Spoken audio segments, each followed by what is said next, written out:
Hey, everybody, and welcome to the FTN Network Schatz and Tanier NFL podcast for Monday, January 28th. Sorry, not 28th. Where did that come from? January 8th. January 8th, 2024. Like, have we already decided the playoffs? No, apparently not.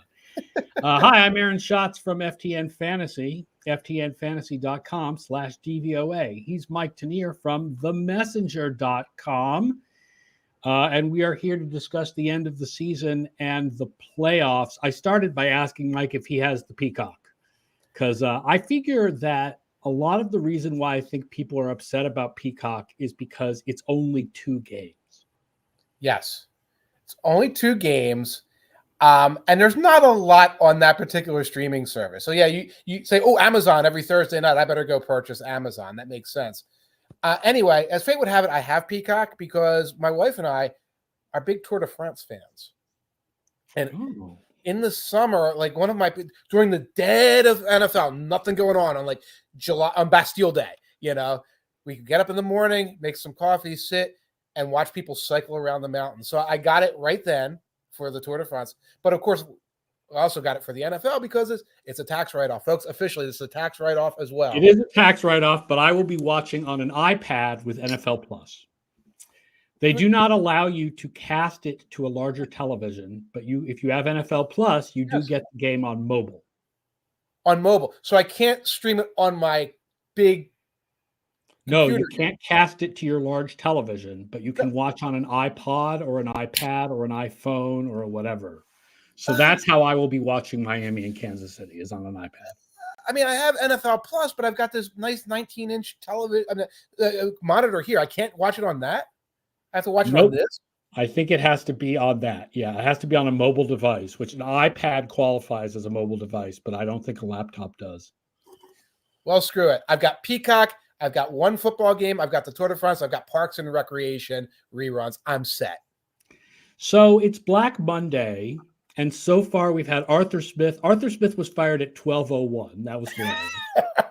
Washington has fired Ron Rivera, and Carolina has fired GM Scott Fitterer. Are you surprised there have not been more firings today? It is 11:02 a.m. So I think there are. I mean, we're waiting for the bells to clang and the black smoke to arise about a Belichick decision, which I have a funny feeling is not happening today. No, I don't think it's happening today either, although Mike Florio has said that Bill Belichick is unlikely to be traded for picks. And the Belichick's news conference this morning sort of suggested that that's not happening because he talked about how he's under contract to the Patriots. And I mean, obviously, as a Patriots fan, what I would most like is to get something for him. Right. After 24 years saying, screw you, buddy, we're trading you to the Panthers, isn't really a good business practice. And I think Belichick would balk at that. Now, you could probably see a scenario. No. But you figure out where he wants to go. And then right. I mean, I don't think you trade him to a team he doesn't want to go to. But you think do you want to go to the Commanders? If you want to go to the Commanders, can we get something for you? The question is, how much does Bill Belichick want to play ball with that? Bill Belichick is not a ball-playing kind of guy. That's true. That's true. So you're not surprised. You think there may be more firings coming in the next couple of days, but everything I'm hearing is the Saints are not moving on from Dennis Allen because I don't think they care who their head coach is. They just go out there and spend money every year. I feel like Eberflus saved his job in the last couple of weeks. Yeah, I mean, their defense dramatically improved in the second half of the season. Right. I don't see any reason to change things in Chicago. They have to make big decisions. But Hitchhiker's Pie points out that Belichick is the only head coach not in the coaches union. I think Sean Payton is also not in the coaches union. Okay. That makes sense. I think Sean Payton also does not appear in Madden. The great, mighty, rugged individualists. That's how you know who's not in the coaches union, is that they don't show up in Madden. Interesting. So we have the current openings are Atlanta, Carolina, Las Vegas, the Chargers, and Washington. Although at this point, you got to think they're going to hire Antonio Pierce for full time, given what he's done with the Raiders in the short period that he was the interim coach. I'm not sure. I mean, it looks good, but I've seen interim coaches be that impressive. I've seen interim coaches with the Raiders be that impressive in the last 3-4 years. I don't think that's a done deal. What I don't think we'll hear is any immediate decision about that. You don't have to make immediate decisions about an interim.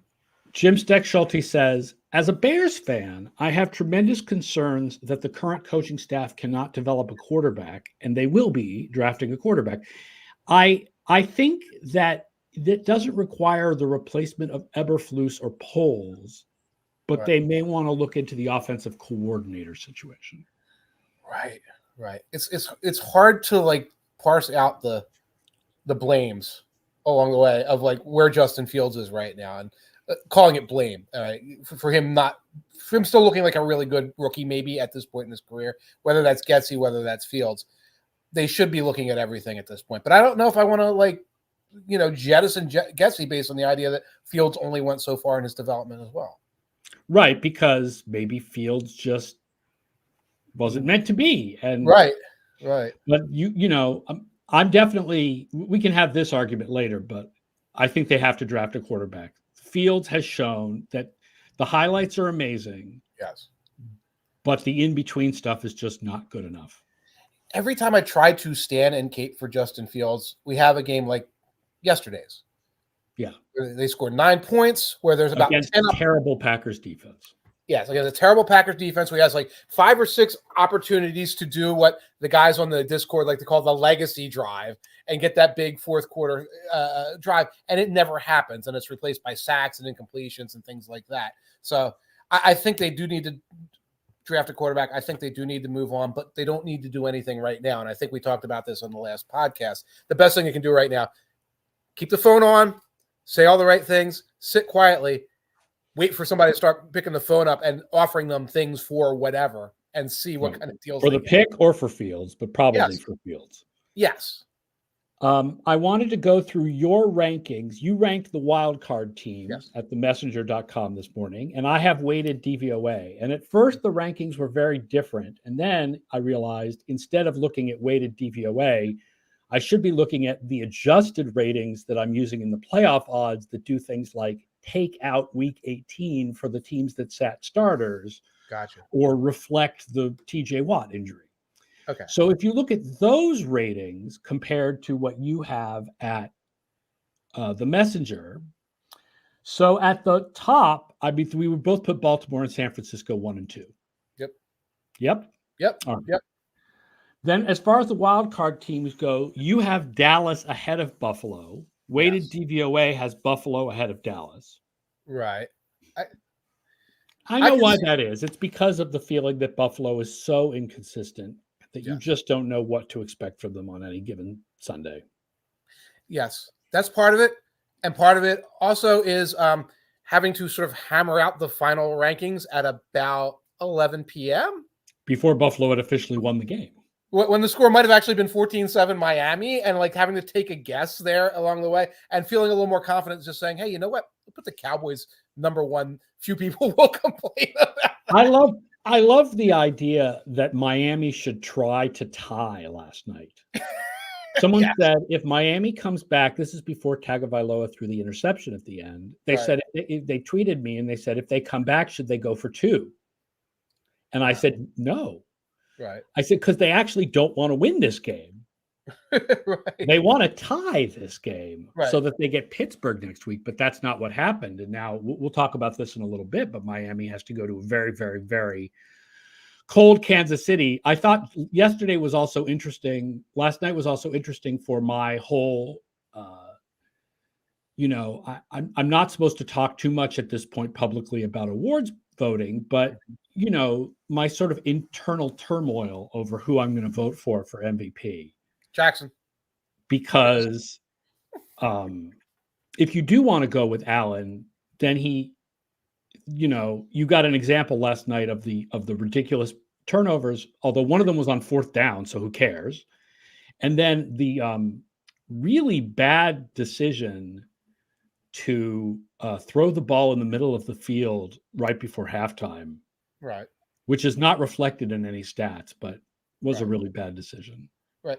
I didn't hate that throw because it looked like that guy was going to just slant right into the end zone. And there's a phenomenal tackle by that safety. Also, if you look at the play call, there's like nobody in the back of the end zone. Any throw is going to go to the front of it. It was a very weird situation. But you still have 2 interceptions, a fumble in field goal range, which is, overlooked. And we're not saying is Josh Allen good or great. We're talking about MVP. There's so much in his good column. Yes. And then there's all the stuff in the bad column. But when you look at his interceptions for the season, he has lost. I think if you look at EPA, it's like he's lost less EPA per interception than any other quarterback because most of them are like 40 yards downfield, or they're on 4th down, or they're like, he YOLOs it when you can YOLO it for the most part. Like that red zone one last night was the first red zone one of the season. Right. And I know that, like, for example, I've seen his air yards, the average depth of target on his interceptions is by far the highest in the league. So he's arm punting it a lot. Those interceptions are a lot of arm punting. Arm punts. That's what we're talking about here. Because we're talking about the negative. The positives are very positive. I think the people are like, you have to see Lamar Jackson play. Mm-hmm. No, you have to watch Josh Allen play. You have to help. You have to see the visual, right? The visuals are just as impressive when Josh Allen does things. It leads a team to a 14-3 record, win the 2 toughest opponents like the Dolphins and the 49ers blow. Well, that brings up another question, which is how much do you consider the early season versus the late season, and how much do you consider like primetime games versus other? Because Lamar Jackson had a game against Arizona where he had like 170 yards and a pick, right? Like he had bad games. It's just his bad games were early in the season. Does that matter? Josh Allen also had bad games early in the season. Josh Allen threw 3 interceptions. Yeah, but then there's the third person we're not talking about here, which is Dak Prescott.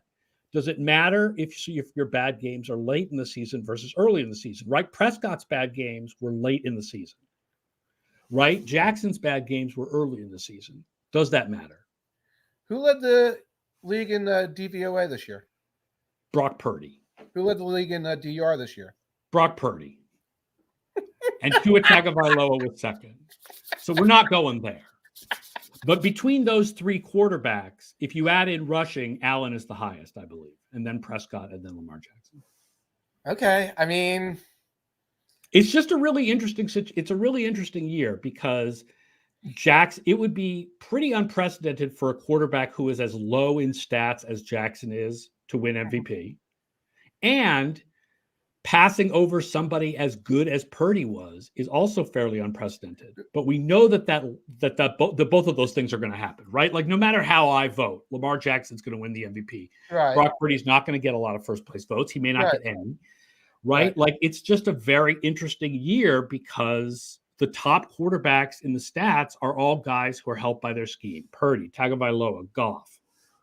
Right. Which has been most of human history. I think Tom Brady was helped a little bit by Randy Moss early in his career. Kurt Warner was helped a little bit by that's. But if you say that, then obviously Jackson was helped by the arrival of Monken. Right. Right. I mean, yeah. Right. Everyone's helped by everything here. And I guess I have a hard time saying, well, Purdy has the best stats. Lamar Jackson had the most success. But Josh Allen is like, oh my God, look at that play. And then we start finding Josh Allen and Dak Prescott are sort of in between the two, where they have better stats than Jackson. Right. But don't quite jump off the film as much as Jackson. But Prescott aren't quite as dependent on their teammates and scheme as Purdy and Tagovailoa. Right. And Prescott leads the league in touchdowns. Yes. Right. And that's a team that, didn't have to do a late season comeback to clinch anything. So I have a hard time finding Josh Allen on this, besides on a day after he threw 2 interceptions and fumbled, where it's like, case for Josh Allen. I have a hard time hearing it. That's all. RP8 wants to know where the Bills rank among other high variance teams in history, and has a team of that high variance ever won the Super Bowl? I don't know the answer to that question. The Bills of a couple years ago were similar in high variance, and obviously they did not win the Super Bowl because of the 13 seconds. Right. So I don't know. It's pretty variant.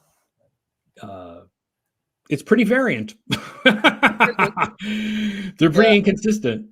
Hitchhiker's Pie points out Allen's average pick was minus 2.8 EPA, which was lowest in the league. The highest, for context, was Kyler Murray at minus 6.5 EPA for each interception.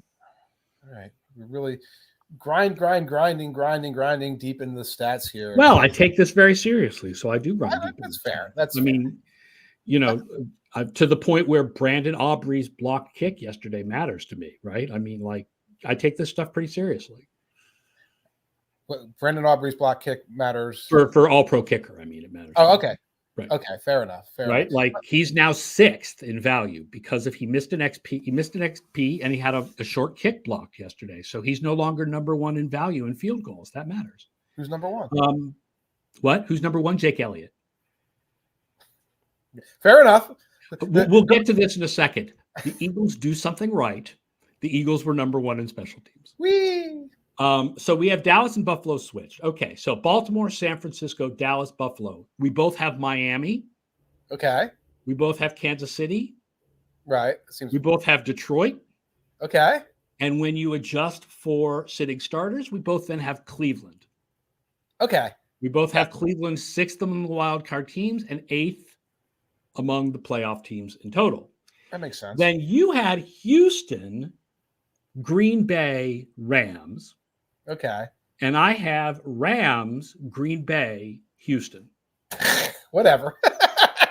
They're all pretty close. It's interesting. Yeah. I mean, it's a funny thing is DVOA thinks the Rams are a bit overrated because their defense is very meh, but not as meh as the Green Bay defense, which is supremely meh. Worse than meh, yes. Yeah. So, but those teams are all kind of together. And then at the bottom, you had Philly, Pittsburgh, Tampa.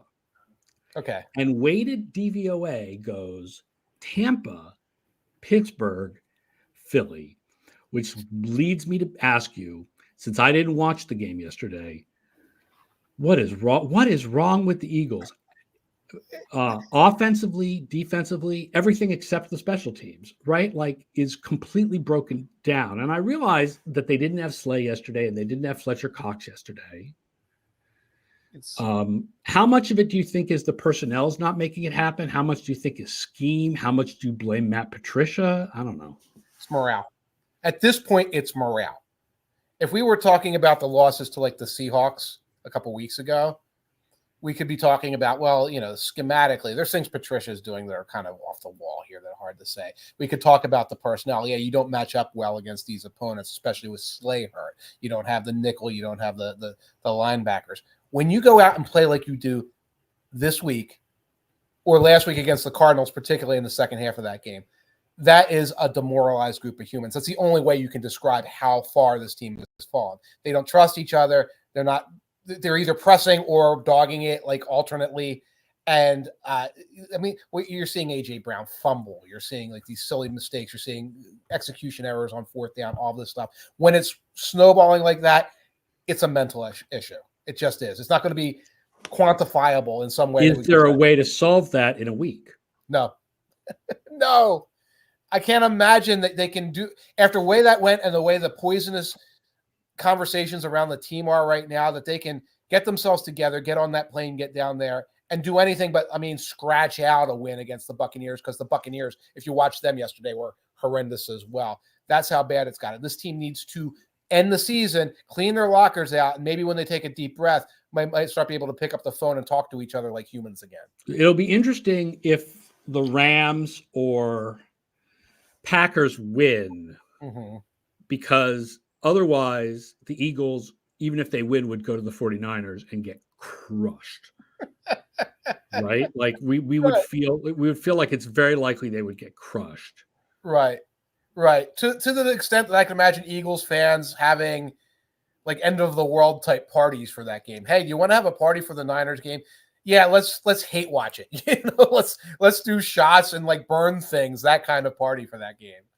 Thanks for Hitchhiker's Pie for looking up. The highest variance team to win the Super Bowl was the 93 Cowboys, who were about 45th all time, although that has an asterisk because part of the reason the 93 Cowboys have very high variance is they were terrible in the first couple games of the season while Emmitt Smith was holding out. Was during his holdout, and not only did they replace him with the young man, but I think his name was Derek Lassick, but they handed off to him like 30 times to try and prove a point. It was a very weird vibe. Also, I'm not sure, wasn't there a Garrett game or two at the end of that season. I don't know. I don't know the answer to that question. There might have been, Yeah. All right, let's go through the playoff games and just talk a little bit about each one of them. Okay. The Bills are lower variance than the Ravens. Hitchhiker's Point points out. Well, that's because the Ravens have those 4 games that are so right.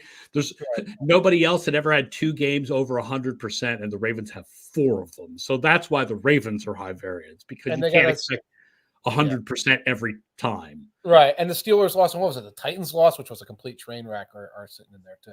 They didn't have any the Ravens didn't really have any train wrecks. They had that Steelers loss where nobody could hold on to the ball. Right. Yeah. Okay. All right. Texans, of course, get Saturday at 4:30 because that's the traditional Texans spot. Browns at Texans. The Browns won 36-22 in Week 16 with no CJ Stroud, so who cares? Right. But the Texans really need to get wide receivers healthy to face the Browns, because if Denzel Ward can take on Collins, and then the other guys out there are like Xavier Hutchinson and John Mechie, there's no way. There's no way. Noah Brown. They need Noah Brown. I think Brown, I don't know what Brown's status is. Robert Woods, playing like he has a little left for most of the season. He might be available next week. I think he was game time for Saturday. I think Brown is a little more hurt. But you had something earlier today where Brandon Ayuk set a record for receiving DVOA. Okay. With a minimum of 100. Normally, my minimum to be ranked is 50 passes. Right, but you get a lot. If you change that to 100 passes, he had the highest receiving DVOA ever, and Nico Collins was like 9th or 10th. That's remarkable. Yeah, it's a couple of games he just took over this year. Like he took over that game on Saturday, and he had a couple of 9-catch, 150, 60, 70-yard games during the course of the year. But you're right, that won't be enough against that secondary. The Peacock game. Dolphins at Chiefs at Saturday at 8:15. The Chiefs won this 21-14 in Week 9. Since then, both the Miami offense and the Kansas City defense have declined. Okay. In the second half of the season. When I think about this game, I think about it's going to be freezing cold. Oh boy.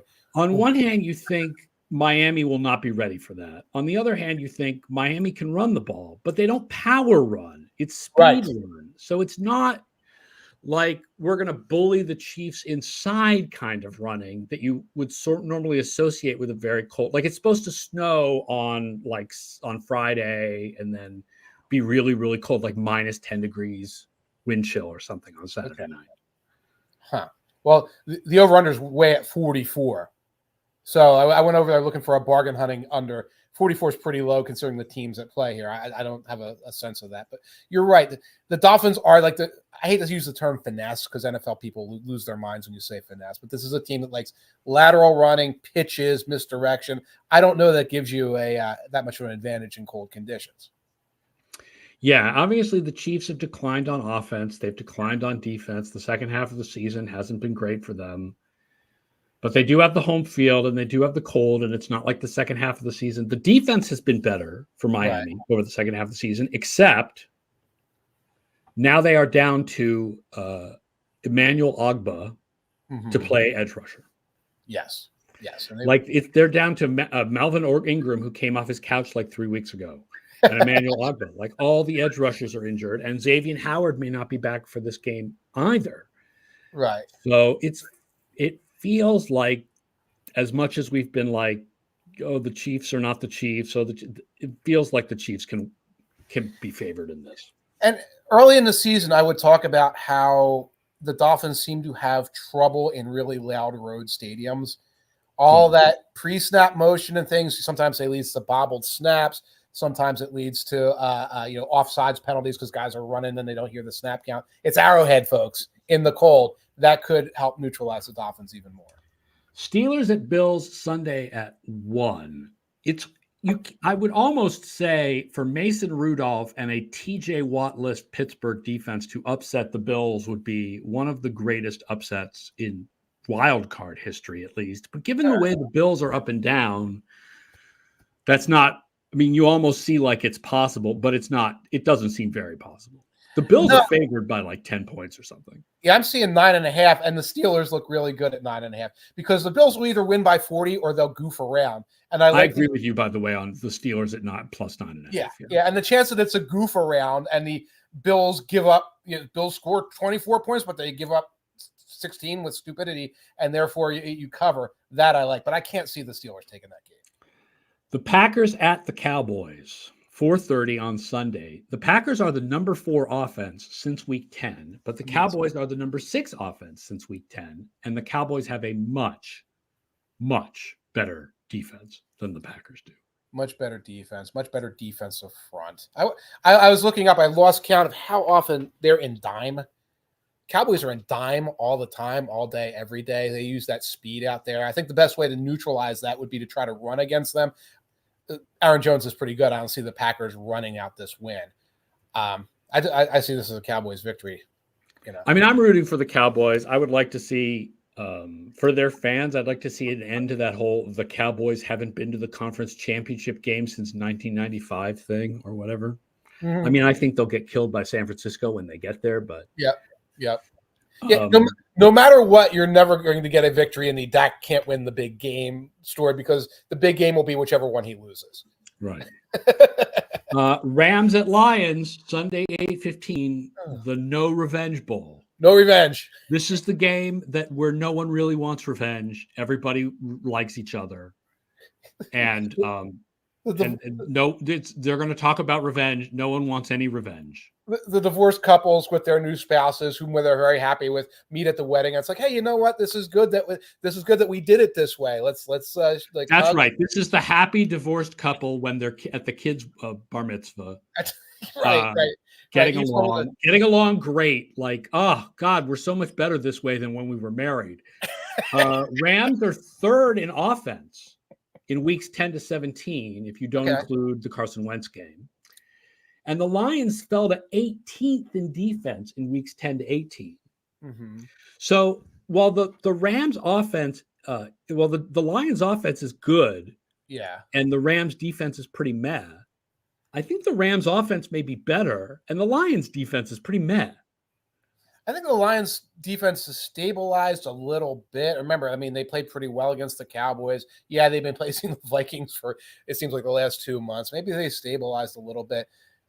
Right off the bat, the injury news for the Lions is Sam Laporta. Right. This is a team that thrives on getting the ball in the middle of the field to Amon-Ra St. Brown and Laporta. Now you take Laporta out. That's potentially a big blow against a team that I think you want to work the middle of the field with. I realize there's only a week left. Somebody pointed out on Twitter, and I don't remember who, but would the Lions consider signing Zach Ertz, or does everyone in the league agree that he has nothing left? I don't think they would sign him. You'd be bringing him in to play like a pretty complicated role in the offense at this point. He does not have a lot left. They got Brock Wright. And who's the other guy? I don't remember the name of. Oh goodness! Oh my goodness! There's another guy though who was considered a good receiver. He was considered an interesting receiving prospect coming out of college, and I'm blanking. You're right. I'm hunting for it. I don't know. I think that bringing in Zach Ertz is insert popular guy, big name guy A to problem B rather than something that's really feasible. Their other tight end was James Mitchell. Mitchell, that's the guy. He's considered a good prospect for receiving.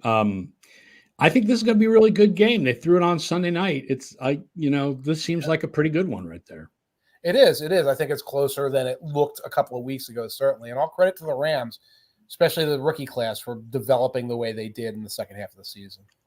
And then finally, Eagles at Buccaneers, the Monday Night Football game. The Eagles won 25-11 back in week 3, which might as well have been 1967 at this point. Oh, please. Oh, my God. I think on paper, this should be a 25-11 Eagles win. If the Eagles, again, the Eagles of like 3 weeks ago, go out there and say, oh, we can beat this team 25-11. We're clearly superior in a lot of ways. Just looking at this right now, and I say, who's going to cover Chris Godwin and Mike Evans? Even with Slay back. Okay, Slay takes one of them. Who takes the other guy? You don't know. Yeah, Bradbury's really fallen off this year. And Godwin's in the slot usually, which means he's going up against the third corner, whoever that is. It was Maddox. Maddox got hurt. He came back, and Maddox looks like a mess right now. Like he was never, going to Right. be considered like one of the great. It was Keely Ringo for a little bit, and then it was the Eli Ricks. undrafted rookie. Kaylee Ringo, Eli Ricks. It was Bradley Roby. He's gone, I think.